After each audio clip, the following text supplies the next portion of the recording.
So naari ko karon sa Robinson's Place Butuan guys kay mag-process ko og lisensya namo kay ting-renew na sa mga lisensya.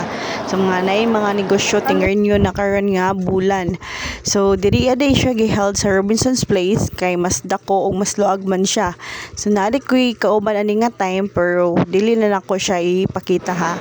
So mo ni siya ang pag-process sa lisensya. So dili pa kayo siya daghan og tao kay January 3 pa man ni. Sumingaw pa ang uban ni karon pa yung Lunes. Kay mag-andam pa sila mga bayro nun kay dili biya padlali mag-process og papel ha kay ang bayro nun labi nag-assessment lahi pa ang mga requirements ana nga time.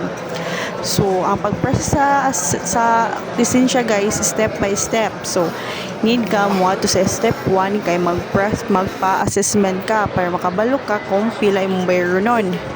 So, pag human sa pag-assessment nimo dito na pud ka sa maghulat na pud ka sa waiting area kay para tawagon nimong name or nihatag ang papel para makita nimo kung pila imong bayro nun.